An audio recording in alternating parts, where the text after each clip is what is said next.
Benson is known for his explosive anger, but usually there's a good reason. Mordecai and Rigby constantly slack off and destroy things, so you can understand his frustration. But sometimes Benson takes things way too far and becomes the real villain, crossing every line of basic decency and professionalism. Today we're looking at 4 times where Benson was completely 100% wrong. From turning medical emergencies into work lectures, to installing bathroom cameras, to photographing employees while firing them. Keep watching to see how your favorite gumball machine boss proves that sometimes the manager really is the bad guy. But be sure to subscribe to our channel so you don't miss any future content. Let's get started with Sellant, where Benson shows his absolute worst side when Rigby ends up in a coma from an allergic reaction to eggs. Instead of showing basic human decency, Benson immediately turns a medical emergency into a workplace lecture about responsibility. The whole mess starts when Mordecai and Rigby are watching TV during their lunch break. They see a commercial for the Sellant Challenge, a massive 12-egg omelet that comes with a trucker hat if you can finish it in under an hour. The hat says, "I'm Sellant" on it, and Rigby becomes completely obsessed with winning it. He goes on and on about how cool trucker hats are, with their air holes and crossbreeds, while Mordecai thinks the whole thing is stupid and pointless. But Rigby won't let it go, using his annoying baby talk until Mordecai finally gives in and agrees to go to the restaurant. At the restaurant, things get awkward fast. The waiter tries multiple times to talk Rigby out of ordering the challenge, clearly knowing something Rigby doesn't. But Rigby gets all entitled and starts quoting the "customer is always right" sign,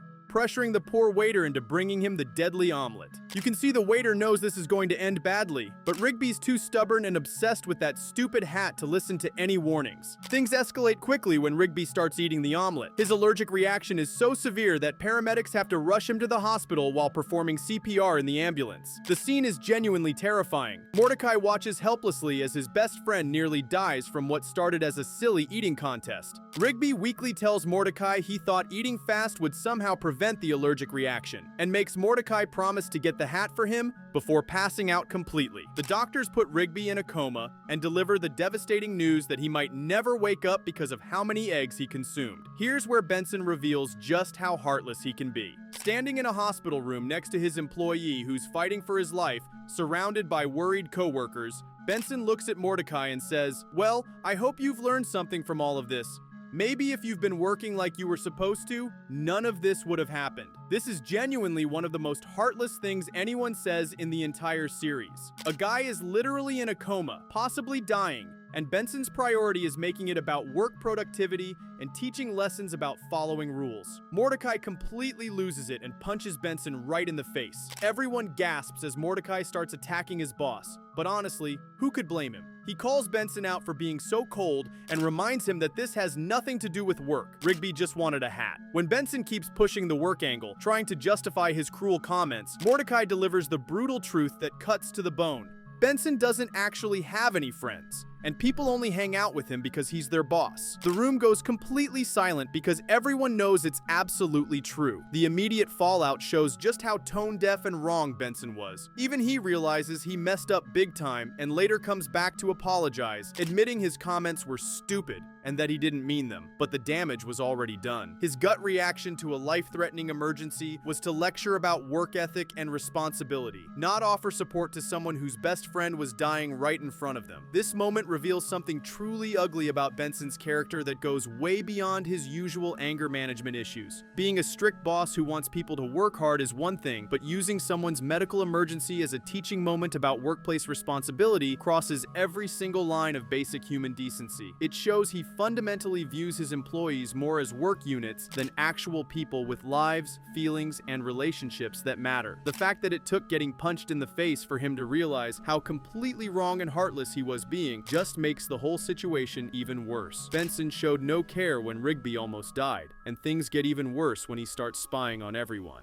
In Peeps, Benson becomes so obsessed with surveillance that he turns the entire park into a privacy nightmare. He escalates from basic cameras to a system that literally watches everyone in bathrooms and showers, proving he has zero respect for basic human dignity. The whole mess starts because Mordecai and Rigby are having staring contests instead of washing the park truck. Classic slacking behavior that honestly happens at every workplace. Benson catches them goofing off and gets frustrated when they immediately go back to their game the second he turns around. Instead of just talking talking to them like a normal person, Benson sees an infomercial for Peeps surveillance systems and decides that's the perfect solution. Things escalate quickly as Benson gets more and more obsessed with watching his employees. First, he starts with level 1 cameras pointed at Mordecai and Rigby. When they outsmart him by putting a fake drawing over the lens, he upgrades to level 2, where they have to wear camera backpacks everywhere they go. This is already getting weird because he's following them to the coffee shop and humiliating them in front of Margaret by talking through the microphone. But Benson doesn't stop there. The breaking point comes when Benson discovers that Mordecai and Rigby tricked him again by pointing their cameras at a TV playing dishwashing footage while they snuck off to continue their staring contest. This sends Benson completely over the edge, and he orders level 3 Bum Blitz. Cameras literally everywhere in the entire park. We're talking about cameras in bedrooms, bathrooms, showers,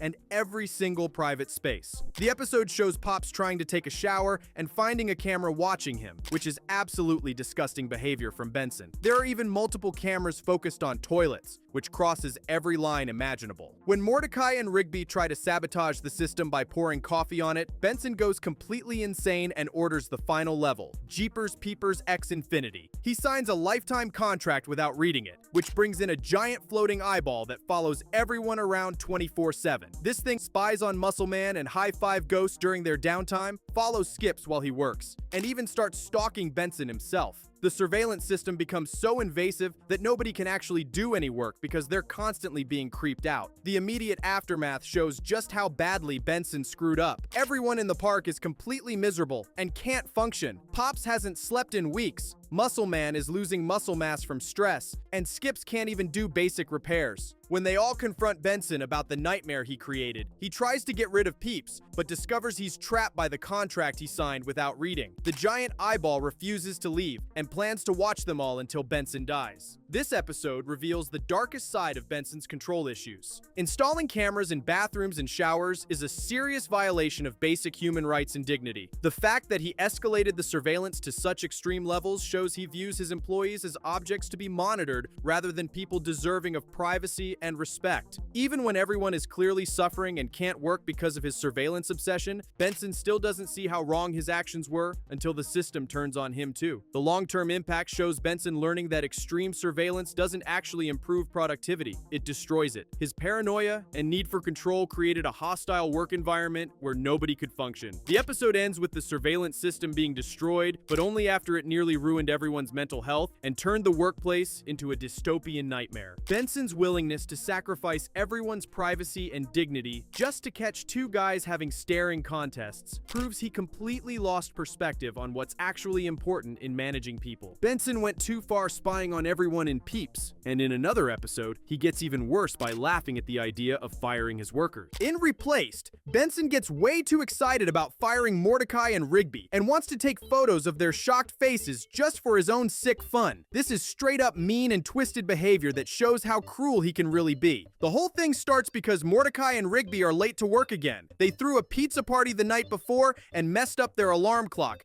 setting it for 6 p.m. instead of 6 a.m., so they're 2 hours late to meet Benson at the paddle boats. Their house is completely trashed with pizza boxes everywhere, and Rigby was even sleeping on a makeshift throne made of pizza boxes like some kind of pizza king. Yeah, being late sucks, and they've done it 5 times before, according to Mordecai. But what Benson does next is way over the line. Most normal bosses would just yell at them, write them up, or give them a final warning. But Benson has something much worse planned. Things get tense when Mordecai and Rigby show up and see Benson talking to 2 new guys named Chad and Jeremy. These dudes are total workaholics who actually want to clean boats and send each other confirmation emails about their schedules like some kind of corporate robots. They're everything Mordecai and Rigby aren't: organized, efficient, and weirdly excited about boring work tasks. Benson absolutely loves this and starts dropping not-so-subtle hints that he's about to fire Mordecai and Rigby to hire these guys instead. He even tells Chad and Jeremy that 2 positions will definitely be opening up if they can finish the boats by 5 o'clock, but he wants to make it as painful and humiliating as possible. The really messed up part comes when Benson tells them exactly what he's planning to do. He says, "I need to get a camera before I tell you, because I want to take a picture of your faces right when I tell you. I really don't want to forget the look on your faces when I tell you." This is seriously twisted stuff,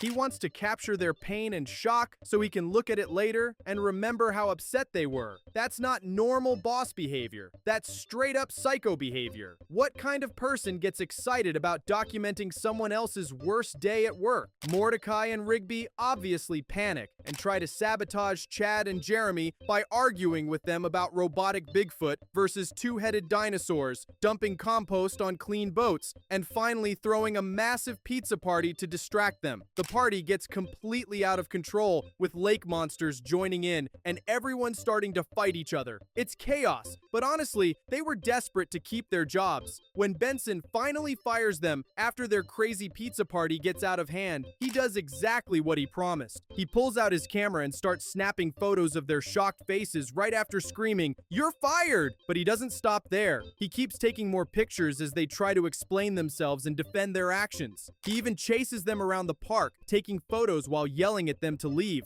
like some kind of deranged paparazzi. Watching someone get fired is already awful, but having someone document it like it's some kind of trophy collection is just sick and twisted. The whole thing blows up in Benson's face immediately. Chad and Jeremy, the perfect workers he was so pumped about, take one look at the chaos and basically tell him to forget it. They reveal they have degrees from some fancy technical institute and fly away on rocket phones, calling anyone who would work there suckers dumb enough to take this job. So now Benson has no employees at all because he was so focused on being cruel to Mordecai and Rigby that he didn't think about whether his new guys actually wanted to stick around long term. This episode shows the absolute worst side of Benson's personality. Taking pictures of people when you fire them is probably illegal and definitely messed up. The fact that he planned this whole thing ahead of time and was genuinely looking forward to it shows he gets off on making people miserable. His twisted enjoyment of their suffering reveals someone who shouldn't be managing people at all.